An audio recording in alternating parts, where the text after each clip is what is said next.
What's the difference between drawing and design?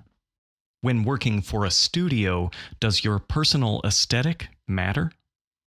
When exploring your story ideas, are you stopping too soon? What do Pixar's Coco and The Shining have in common? And how can you get out of your own head and bring more freedom to your creative process? Today, mentees from First Flight, our most recent masterclass at the Oatley Academy, join me for some visual development myth-busting.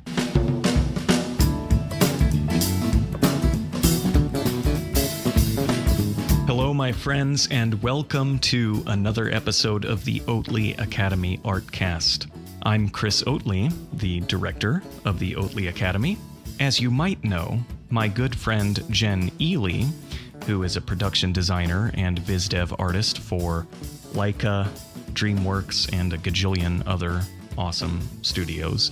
She and I offered a visual development mentorship as part of First Flight, the online masterclass we offered at the Oatley Academy this past summer.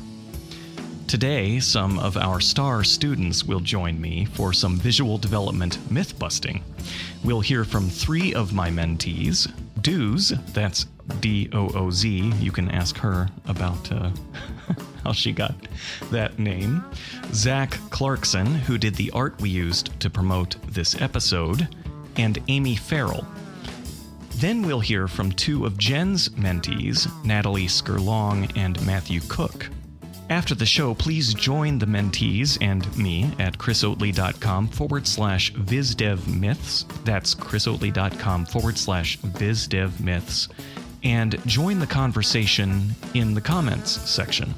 As far as I can remember, we've never attempted a discussion topic like the one for this episode, but I'm excited to see how it goes.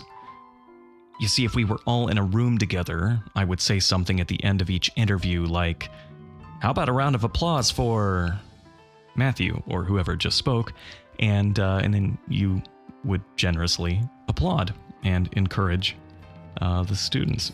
But since this is a podcast, that's obviously not possible.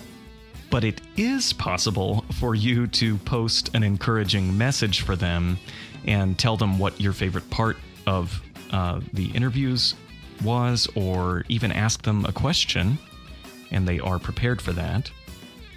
Again, at chrisoatley.com/vizdevmyths. As you can imagine, it takes a lot of guts to get on the mic in front of tens of thousands of artists from all over the world and share your heart like they do in these interviews. So I welcome you to join us after the show to encourage and engage these delightful, generous, talented artists. You can also find their links and see some of their art on the post. Again, the link, chrisoatley.com/vizdevmyths. So, Dooz, how and what do you see differently now than before you started the First Flight mentorship?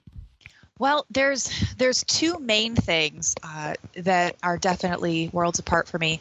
The first one, it's understanding the difference between design and drawing and how vastly different they actually are. Like, for example, I've seen drawings that have really beautiful execution, but the design is practically non-existent, and vice versa. I've seen drawings that have a really fantastic sense of design to them, but the technique is actually not that impressive. The other thing is really starting to become aware of knowing what you don't know. Mm-hmm. This one is kind of was shocking for me because a lot of artists know, okay, I need to work on hair, I need to work on perspective, but there's a whole scope of things that you don't even know that you're completely oblivious. Right. And that was for me, it was design, especially in terms of environment and props. Right. And part of it was my approach, how I considered it. I used to think of it as I'm drawing a table. Now I'm thinking I'm drawing the table. Right. Because it's not just any table. I mean, who made it? Why is it there? who's been cleaning it? What condition is it in? Everything has character, even if it's not a person. It doesn't matter if it's a soup spoon or a plasma laser. It's got a story behind it, and you really are missing out if you're not putting that much thought and careful design into everything, not just the exciting, character design and whatnot. One thing that I really struggle with is set dressing. Adding things into a room. Like, I can draw a thing by itself, but having things set out in such a way that the room looks lived in and the space is being utilized in a realistic way, it does not come easily to me. And I realize it's simply because I haven't drawn that from observation. As a collective whole, it's kind of like the sum of the parts. I can do the individual things. Okay, I'm going to draw a shoe. All right, that works.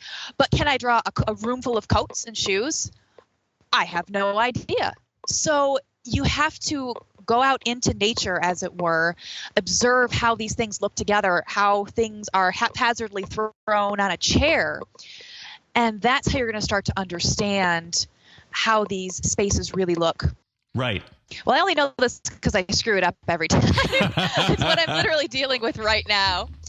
I'm trying to draw like the hold of a ship, and I'm like, well, what's in there? I don't know. Barrels? Yeah. Ropes? And it's the most... It looks like a Walmart that has closed, and it's this big empty space, and it's so empty. And I'm like, this doesn't make any sense. It should be so crowded and packed, and it's just this big empty IKEA-looking. Yeah. Yeah, that's amazing. But you kind of have to take that concept of, I'm going to make a pretty drawing and gently lay it on the altar and let it go up in flames. You cannot be bold and experiment if that is your primary concern. So it's really important that you are not afraid of making ugly drawings or bad drawings or messy drawings. And that's going to be one of the biggest hurdles that you're going to face when you're really setting out to explore design and how you can portray the problem that you've been given. That's one of the things that I really had a hard time with. And when I finally did, and I got the materials that I couldn't really control, big fat Sharpies, it was kind of like a little light went on, like, wow, this is terrible. If I had a pencil, I never would have tried this shape before. There may be something to this. Yeah, that's great. That's awesome. Why do you think that is? Why do we cling to tools that sort of enforce this illusion of control? I think that we're so... especially beginning artists, we tend to be very insecure, and we wrap up our confidence in our performance. So every drawing then becomes a trial of our own self-worth. And if you wrap up that much importance in every drawing, you're going to terrify yourself. You're going to be paralyzed into inaction, and you're not going to make bold choices. And we think that bold choices are risky, but the opposite is true. Playing it safe is risky. The only safety you really have is in taking big chances. Wow. Zach, how and what do you see differently now than before you started the First Flight mentorship? Mostly, I find it myself. I see myself a lot differently in my relationship to failure and what that means to me. Oh, awesome. And just like moving forward and knowing how visual development is essentially 90% failure and 10% successes, and those successes inform what happens in that production and what gets through and what people see or what makes the art of book. And knowing that things are meant to be pushed until it's broken. And if it's not broken yet, you haven't pushed it far enough, and understanding that in itself is visual development. Right. That just the entire experience, especially your mentorship and you kind of like holding our hands to this scary thing that we call art. I was able to find that I was able to give myself permission to fail, and also myself to like kind of be able to claim what I want to grab. Because I think a lot of times too, like we have like this conversation with ourselves that we tell ourselves that you're not good enough, or like you kind of like put up these imaginary roadblocks for yourself where it's all just this mental game. And once you can kind of, have especially someone like you who can be like, hey, no, like you can jump high enough. You can like jump over that hurdle. You just have to believe in yourself. And like something like that is electric, and it really is able to let you take that leap. And regardless of if you get over that or not, it works in makes tremendous gains in your personal growth. So in the work itself, in your drawings and paintings, what's different because of this transformation that you're describing, this increased confidence, this clarity, this lucidity? How does that actually manifest on the page or screen, as the case may be? Even if you go through my social media feed and you start in like the beginning of the summer until now, there is a very obvious shift in my intention and exactly where I'm positioning myself and where I want to go next with my work. And it's really, really opened my eyes to the fact that, these characters are people, they have stories, and the things that you design too around that, it all has purpose. And knowing that your confidence and all that has purpose, it just has really given a direction for my work to go in. That's awesome. When I think about your work, I there's this amazing combination of two ideas that I think don't often go together. And yet you just make it work so well. And that is sort of like a decorative, almost ornate quality. And yet there's a spontaneity to it.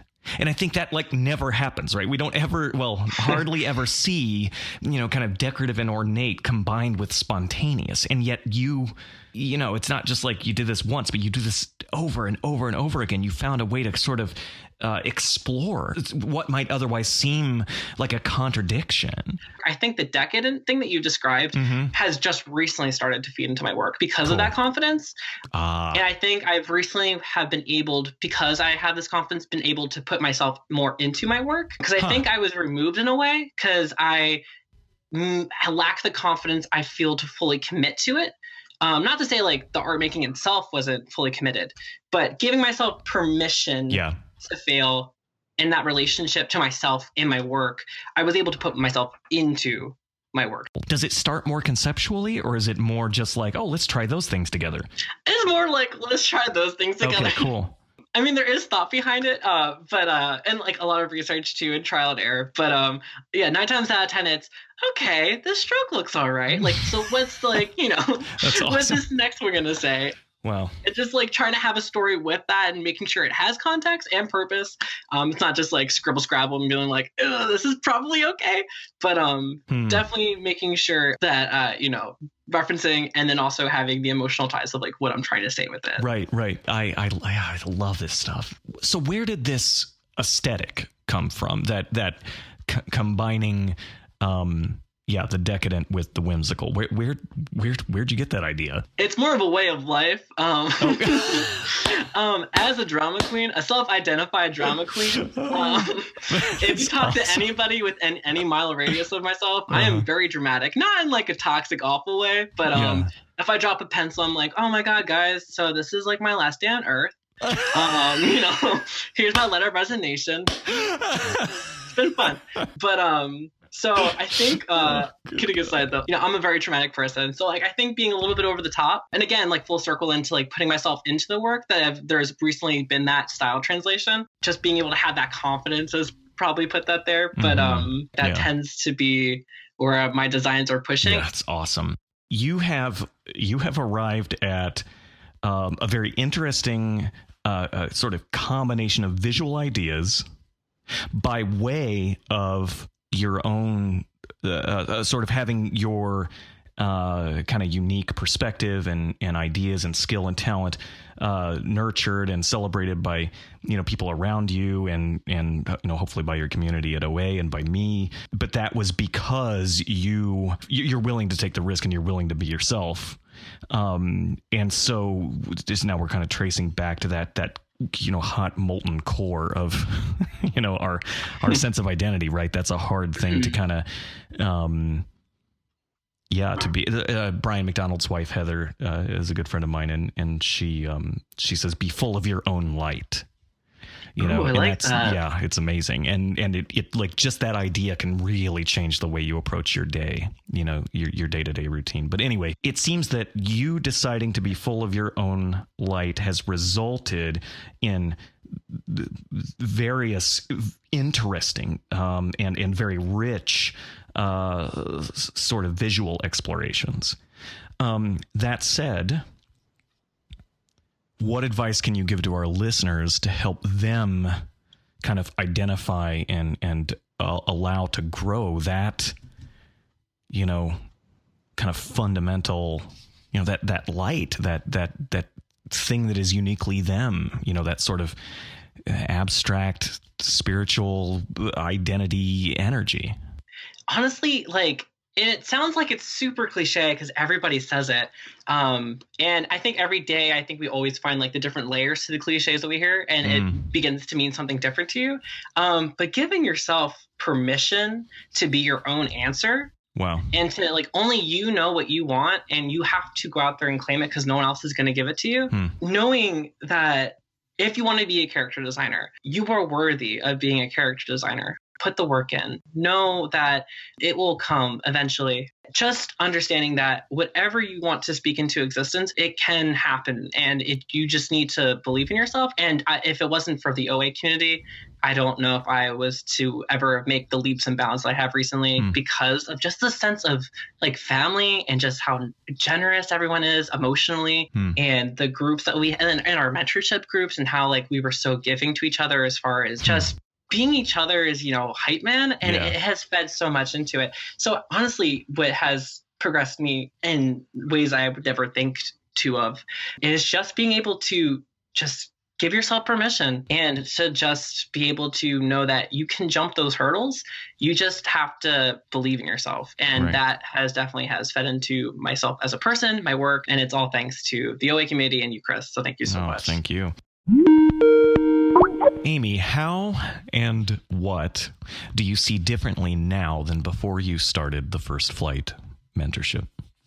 Well, mostly the entire animation industry. That's awesome. Right? Yeah. Well, before I had this it wasn't this realistic kind of idea for the animation industry in itself. I thought that, you went in, you did your one drawing, you were done. That was it. Right. Yeah.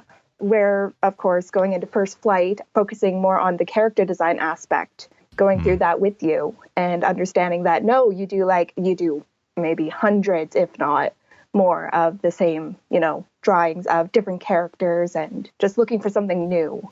Right.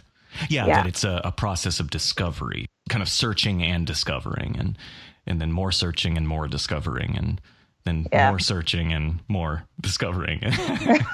Exactly. And also wasted time. That's another thing. I think we're so afraid of wasted time that we fail to explore thoroughly, because we get so focused on that end result, like you're saying, I do a drawing. Yeah. Well, no. You explore an idea. It just so happens that a significant portion of that exploration manifests as drawings or paintings or whatever your individual job happens to be. Yeah, exactly. So with that in mind, the different paradigm there with what is or isn't finished, quote unquote, how has that affected your process? What do you do differently when drawing or painting or creating an illustration now that you've become familiar with that more organic process? Well, I definitely do a lot more exploration now. Instead, I used to do maybe one or two different thumbnails. Now I like to go through the full motion or spectrum, I guess, of just putting things on a page and do different kind of shapes or really try to think more about the character as well. Like with the props section of First Flight, when you really dived into how what was the prop used for and what kind of history it had. Right. Yeah, that was really enlightening too. For relating that back to characters, it's okay, well, what is this character? What are they feeling, and how should I express that in the movement of what they're doing or what they're thinking? So that really helped.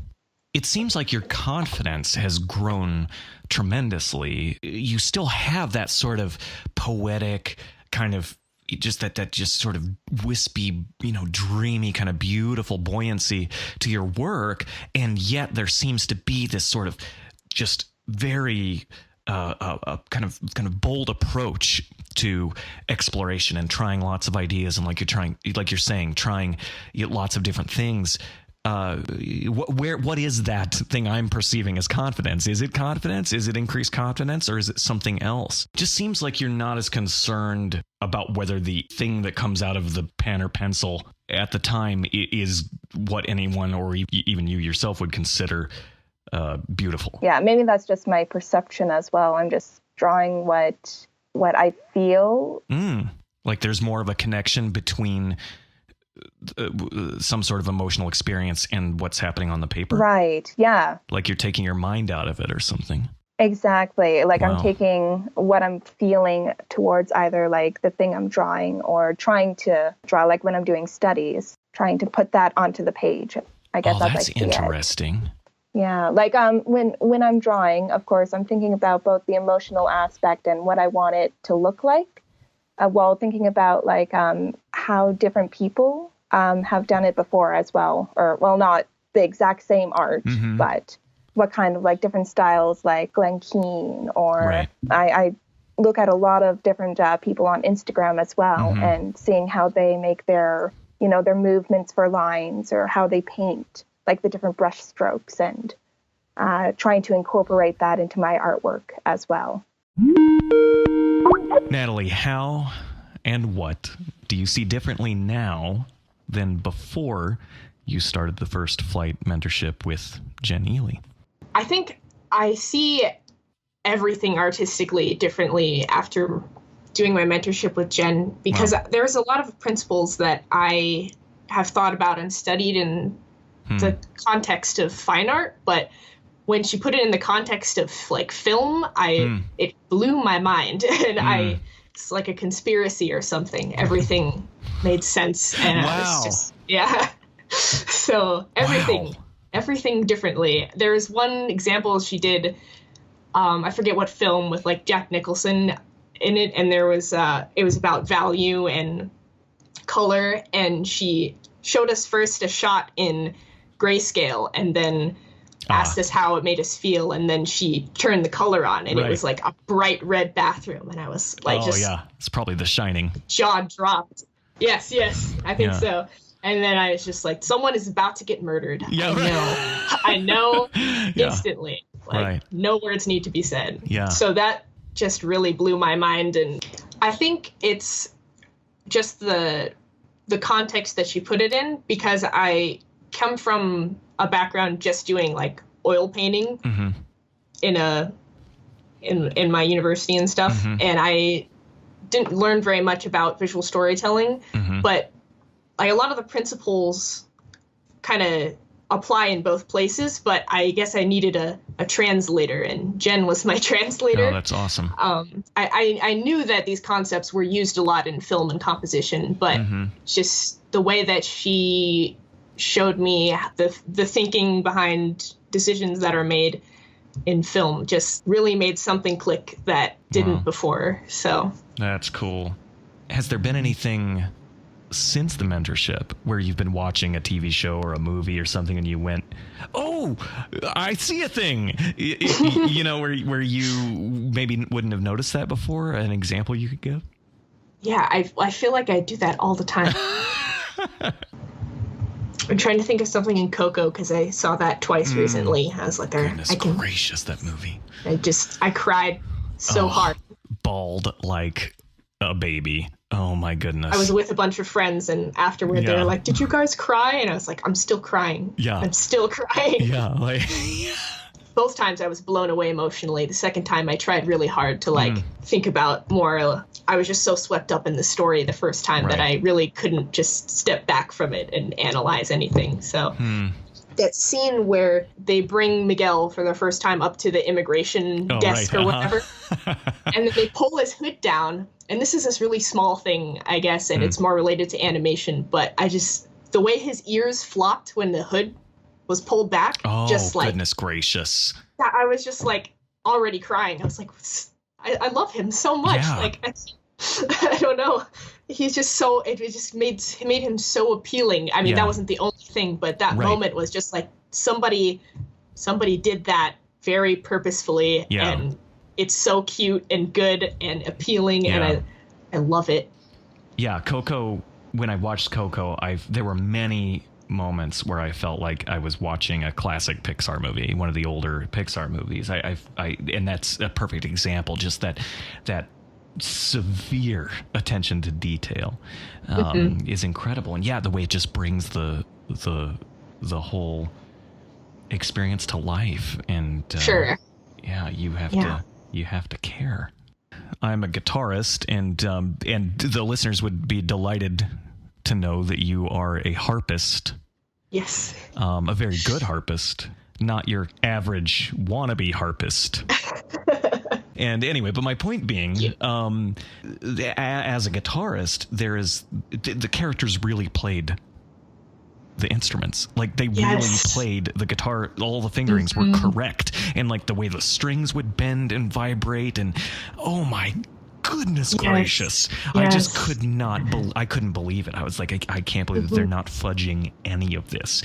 Yeah. And it's beautiful. Yeah that sort of obsessive care, if you know what story you're telling, and then you sort of engage that sort of obsessiveness. It's like you'll create a very well-developed image. I mean, if you continue to pursue that, you'll find something that sort of potent. That's interesting.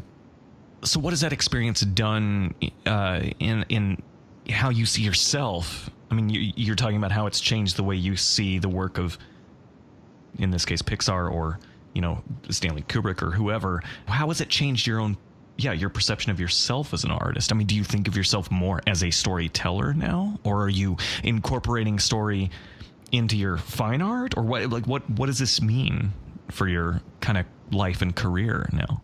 I definitely see myself as more of a storyteller than a fine artist. I just feel like I'm going in a direction that is more true to what I truly enjoy and aspire to do.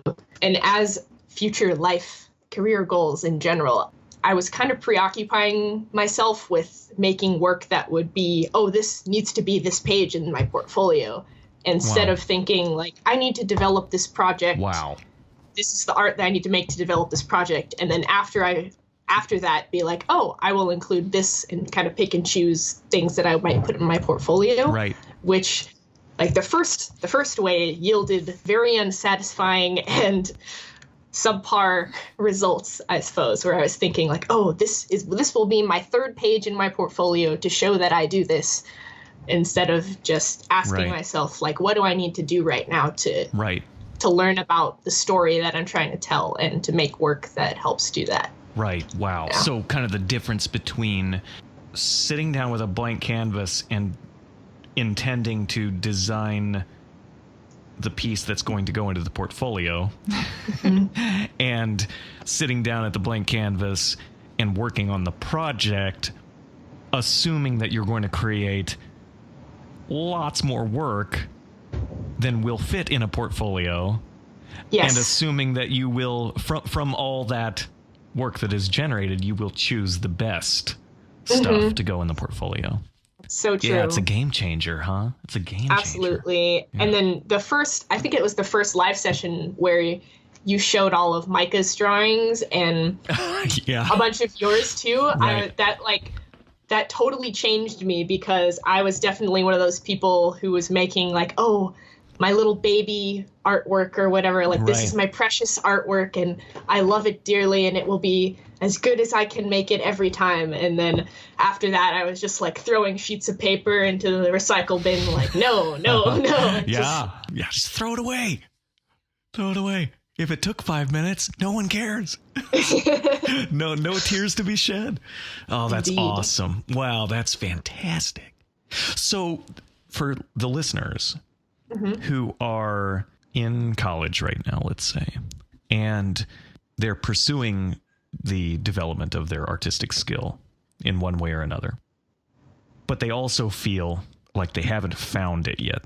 They haven't found the right fit. They haven't found their place as an artist. Considering what you've learned recently, what would you say to them? What advice would you give to them? Come to OA. That too. But awesome. Also, that's good advice. Yeah. I would say that if you're wondering and thinking about doing something, like trying to learn about whatever medium you're interested in, like comics or animation or whatever, I would just say, like, try and just do it. Because I feel like I did that for a long time, where I was like, I'm thinking that I would like to try and, do visual development. And I thought about it a lot, and I looked at some visual development art, but I never made anything until I was in first flight. And right. I didn't really sit down and actually, okay, well, if this were going to be a film, right, like, that really makes your approach so different. And something I hear all the time when I'm listening to your podcast, or a lot of other people too, is just finished is better than perfect. Right. Because if you don't do anything, then you didn't do anything. Right. So every project you do, you can take so much, you can learn so much and bring it all to the next thing that you're going to make.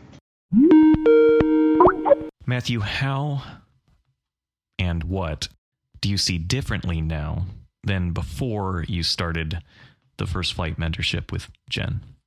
I think I look at what a good drawing is differently than I did before the course. It's really easy for me to get stuck in trying to get something to look correct, like, especially when you're doing a lot of research and you're looking through all the pictures that you've collected to help you understand the objects that you're trying to draw or the characters you're trying to develop. And through discussions in the class and through discussions with Jenn, I started to realize it was so much more important that the picture have a story to it and that it have this lively feel to it. And it almost didn't matter as much whether it was correct, or really if it had those two elements, it would look correct on its own, even when it's kind of, wonky and strange looking. It made it more interesting, right? It's getting stuck in the technique and not thinking about what you're trying to say with the picture or the design. Right. When you get too focused on that, trying to make it look correct, trying to use those technical skills, you start to lose the original idea that you came into the picture with. And so there's no me coming through in the picture. Wow. And that's what was getting lost a little bit. Wow. So what's an example of something that you were designing where you got stuck on trying to make it correct, and then what happened when you shifted? So one thing I was working on was this kind of an environment picture for part of my project, and I kept making thumbnails over and over and over again, and I would kind of move my camera around, and I would look up more images of this office. It was kind of a picture of an office, and I just couldn't get things to look right, and I would come back to it every day, and I was noticing the more thumbnails I made, I was just redrawing the same things over and over again. I just didn't know where to go with it. So I brought this up in our meetings, and I was posting things to the Facebook group. And rather than kind of trying to make changes to it specifically, Jenn kind of suggested some different exercises that I could go through and kind of different ways to approach things. And that was really helpful for me. We talked about, rather than looking at my reference, like I was putting all my reference up on my screen while I was working. And I think that wasn't helping. It was getting me to focus too much on that. So she said, take your reference out and draw a bunch of studies from it and then put it away and don't look at it. Yeah, internalize it. Yeah, right, exactly. Assimilate it into yourself. And then when you're drawing later, it's going to come back out from your subconscious, but you're not staring at it all the time, comparing how perfect yours is to what's on the screen. Yeah. So, and we talked about like learning to draw more loosely and more directly. So one of my favorite artists, you've had him on the program, John Nevarez, is... Oh, goodness gracious. I think he's one of the best just drawing draftsmen out there. And you look at his stuff, and it looks like he just sat down and just scribbled something out. And it was just all in his... He does sit down and just scribble something out. That's what he does. It's incredible. Well, so that was something, that's kind of a skill that I wish I had. But I'm the person that sits there and redraws that thing in the corner 7 or 8 times and then adjusts the thing over here and moves all the pieces around over and over again. And so in talking to Jenn about this, she said, okay, well, think about maybe approaching something like this. Think of the thing that you're about to draw and then put your pencil down on the page and draw it with a single line. Wow. And don't pick your pencil up.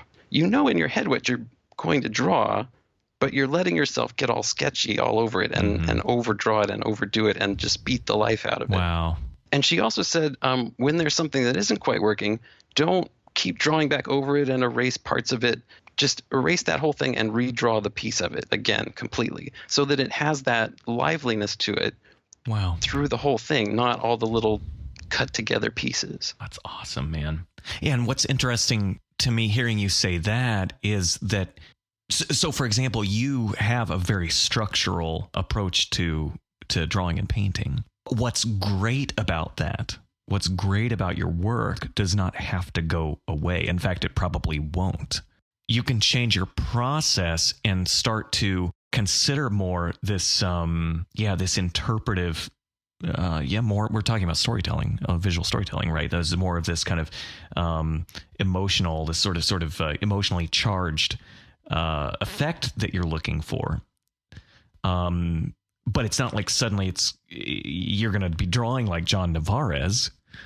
It's that you're trying to capture the sort of, and I'm not meaning to put words in your mouth, but it sounds like it's something like that sort of honesty, that reckless abandon, that freedom. No, that's exactly it. I think I'm trying to get out of my own way and just let my ideas get down on the page and not get into editing things before there's anything to edit. Right. Right. Yeah. And that's workflow, right? That's like a workflow thing that you change in order to help yourself be more yourself. There's something that you're responding to in what John is doing that is meaningful to you. Therefore, it's part of who you are as well. It's just that now there's sort of this mission to figure out what the combination is. But it sounds like you've arrived at this conclusion that, the process of overthinking and redrawing, or maybe that your process has been too skewed in that direction, and that now you want to bring more freedom into it. It doesn't mean that suddenly you're just like, drawing completely differently, or that there's nothing familiar. I think what I really got out of the workshop is finding the tools to kind of know what direction to work in, or like these exercises that Jenn gave me, like ways that I can practice those things. I think that's really helpful, because it's not going to be something you fix overnight. It's something that you work at over the course of weeks or months or projects, right?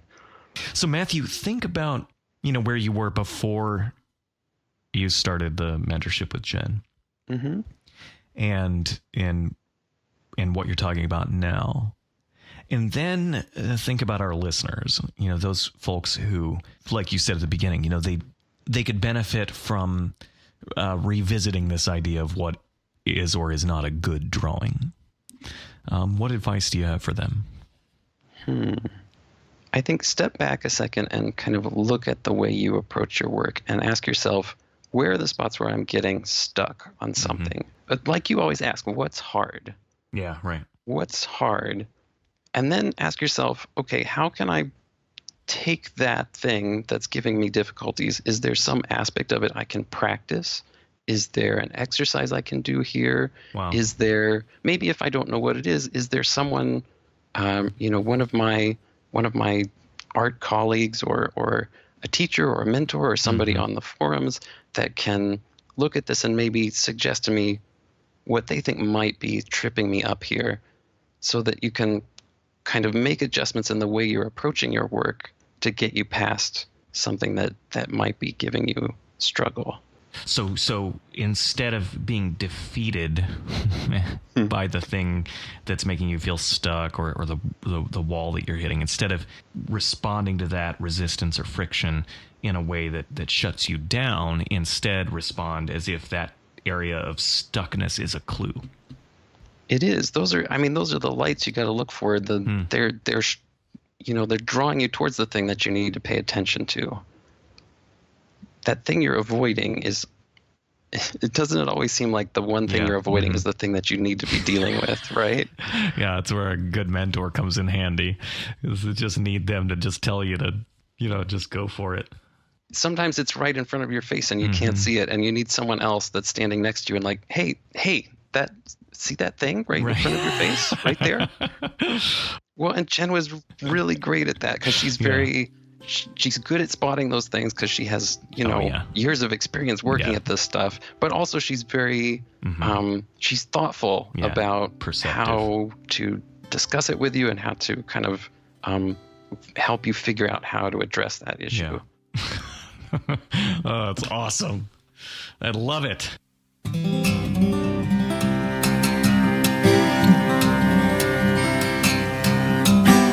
with Dews, Zach, Amy, Natalie, and Matthew via their links at chrisoatley.com/VisDevMyths.